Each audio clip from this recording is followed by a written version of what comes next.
Bom, gente, estamos voltando aqui para falar mais um pouquinho sobre esse assunto que eu intitulei de mecanismos de arrecadação e de recolhimento das contribuições. Eu vou comentar aqui no quadro a situação das associações esportivas com o futebol profissional e em seguida sobre a solidariedade entre contratante, construtora, entre produtores integrantes, né, de consórcio simplificado. Então vamos ao quadro, vamos lá. Então, o que nós temos aqui? No caso de associações desportivas que mantêm equipe de futebol profissional, tá? O que vai acontecer é o seguinte: a gente sabe que existe uma contribuição de 5% sobre a receita, não é? Receita bruta, vamos colocar aqui. Receita bruta proveniente de quê? De eventos desportivos, não é isso? Em qualquer modalidade, inclusive partidas internacionais dentro do território nacional, tá? Também sobre receita de patrocínio, publicidade,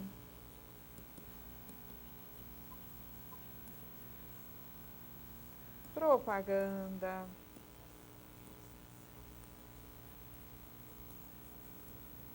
transmissão de jogos,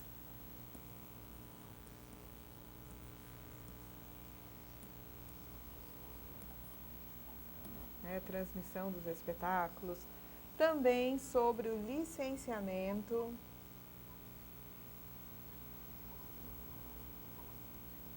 do uso de marcas e símbolos. Vejam, nesse caso aqui, tá? O contribuinte é a associação desportiva, mas o legislador determinou o quê? Que no caso dos eventos desportivos, quem é que vai arrecadar e recolher? A entidade promotora do evento, não é verdade? Então, cabe a essa entidade promotora descontar da associação a contribuição de 5% e efetivar o recolhimento. Nesse caso aqui, quem é que recolhe? É o patrocinador, é a empresa, não é? Que paga a publicidade, já retém os 5% do valor da receita e repassa o valor já descontado à associação desportiva. Então, aqui a gente teria a associação enquanto contribuinte, a entidade promotora, o patrocinador, a empresa que paga a publicidade, enquanto responsável pelo recolhimento. Uma outra situação prevista, tá, na legislação é a da responsabilidade solidária. Nós teremos a ocasião de tratar com bastante detalhe da responsabilidade solidária, tá? Vejam que nós temos aqui vários contextos onde eu tenho, né, a determinação do legislador de que mais de um contribuinte vai ter aqui, né, a condição de responsável. Então, eu tenho situação de proprietário, dono da obra, incorporador. Tenho também aqui o condômino.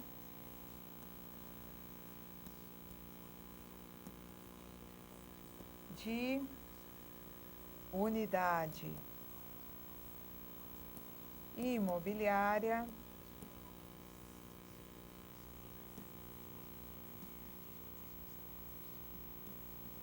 e a construtora. Então, eu tenho aqui uma situação, tá? Em que eu tenho dois responsáveis, o proprietário e a construtora. Existe aqui uma corresponsabilidade, não tem benefício de ordem, tá? Na medida em que eu tenho uma pessoa física, uma empresa, contratando uma construtora para fazer aqui a execução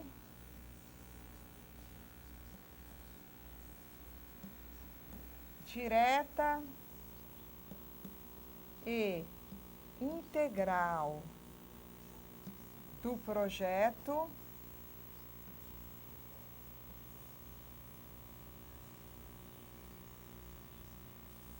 o que vai acontecer?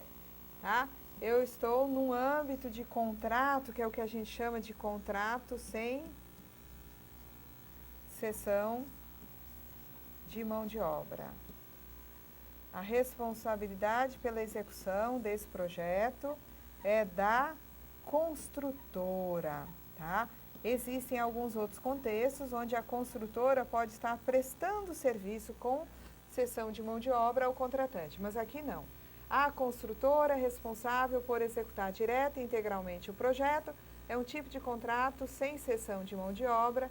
Eu vou ter entre contratante e contratado a existência de solidariedade. Eles são solidariamente responsáveis pelo recolhimento das contribuições previdenciárias e incidentes sobre a remuneração paga aos trabalhadores engajados nessa obra aí de construção civil. De acordo? Tá? Um outro contexto, tá? Aliás, antes de ir para o outro contexto de solidariedade, significa que, seja este ou seja este, efetivando a quitação das contribuições, um deles fazendo satisfaz a todos os dois, tá certo?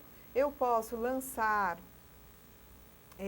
as contribuições contra qualquer um deles, uma vez que eles dois respondem solidariamente, não existe prioridade um com relação ao outro. O que nós vamos examinar adiante é que este contratante aqui, tá? Ele tem mecanismos para elidir a solidariedade. Ele tem algumas providências que ele pode adotar no sentido de se afastar da condição de solidário, garantindo o recolhimento por parte da sua contratada, tá? Ele controla se a contratada está recolhendo, pode até reter 11% para assegurar o cumprimento da obrigação e fugir da condição de solidário. Agora, existem outros contextos onde eu tenho mais de um responsável pelo cumprimento das obrigações. Eu posso ter, inclusive, 4, 5 ou mais. Basta eu lembrar, por exemplo, do caso dos produtores rurais, pessoas físicas, integrantes do chamado Consórcio Simplificado de Produtores Rurais. Consórcio esse criado com o objetivo de contratar mão de obra para atender aos associados. Então, produtores rurais, pessoas físicas, integrantes de Consórcio Simplificado de Produtores Rurais, são todos solidários, tendo em vista as obrigações previdenciárias decorrentes da contratação de mão de obra aí pelo consórcio, tá? Então, produtores rurais, pessoas físicas, integrantes de consórcio simplificado, respondem solidariamente entre si. Você tem disposições a respeito disso no artigo 200-A. Aliás, voltando, onde é que vocês encontram aqui, voltando o slide aqui?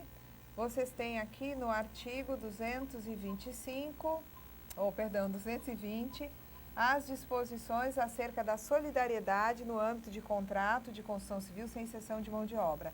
Vocês têm o artigo 200-A falando especificamente do consórcio simplificado e a partir do artigo 226, tá?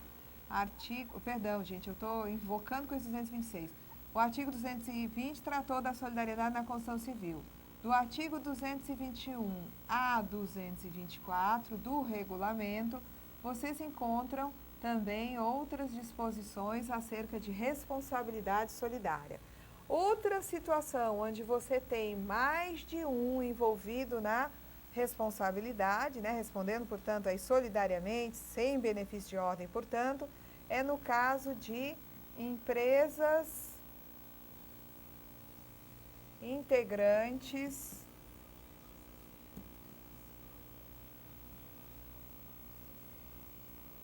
do mesmo grupo econômico, tá? Então, empresas integrantes de grupo econômico respondem solidariamente, tá? Tendo em vista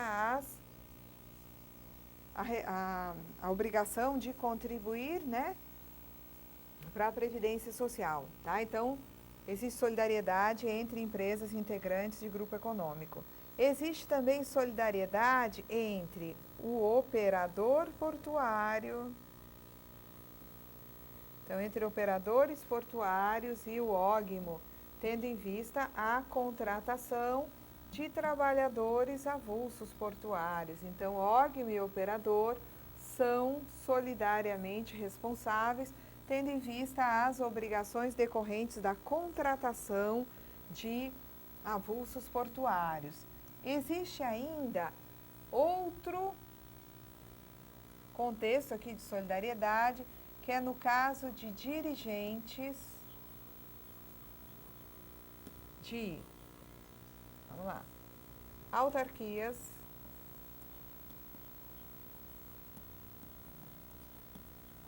fundações públicas, né, criadas aí pelo poder público, fundações públicas,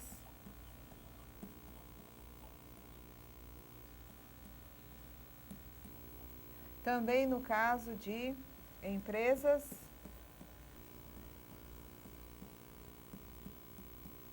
públicas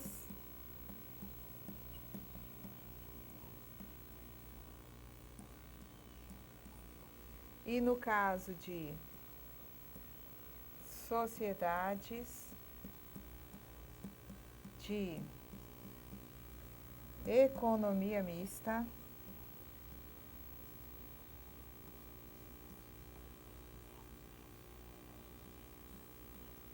se houver, tá? No dirigentes aqui, no caso de mora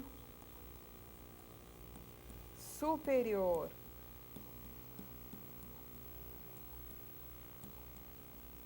a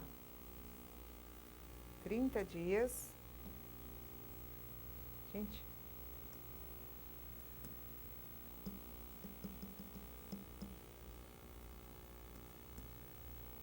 então mora superior a 30 dias, né, na quitação das contribuições previdenciárias, esses dirigentes, se ocorrer a mora superior a 30 dias, eles respondem solidariamente, tendo em vista, né, os débitos previdenciários, tá? Houve já o vencimento da obrigação, transcorreram mais de 30 dias, esses dirigentes vão responder solidariamente com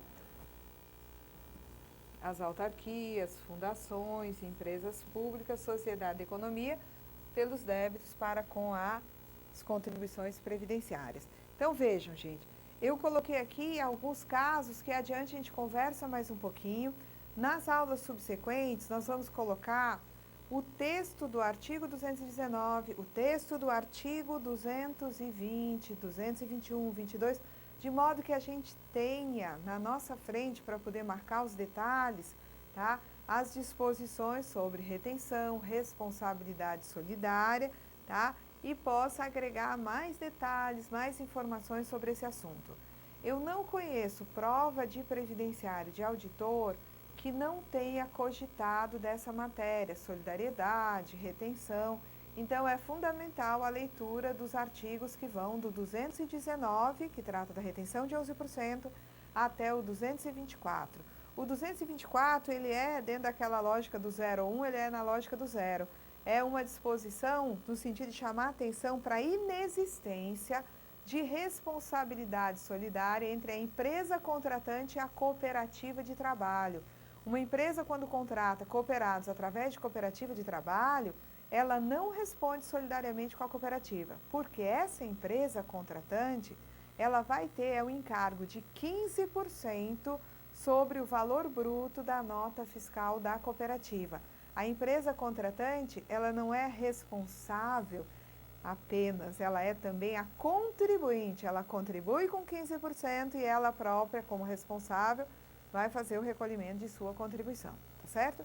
Então, nas próximas aulas estaremos vendo, né, esses assuntos importantes, retenção, solidariedade e fazendo também alguns exercícios sobre essa matéria. Tá? Adiante nós vamos, né, concluir essa matéria de, né, custeio, financiamento, obrigações, nós vamos tratar um pouquinho de benefícios. Tá? Aí é um assunto que já interessa a analista e técnico do INSS. Mas, primeiramente, vamos concluir a parte de financiamento, custeio, né, base de cálculo, tudo que disser respeito, tá, a obrigações, tá certo? Para depois entrar em benefício. Então, até a próxima aula, gente. Bons estudos!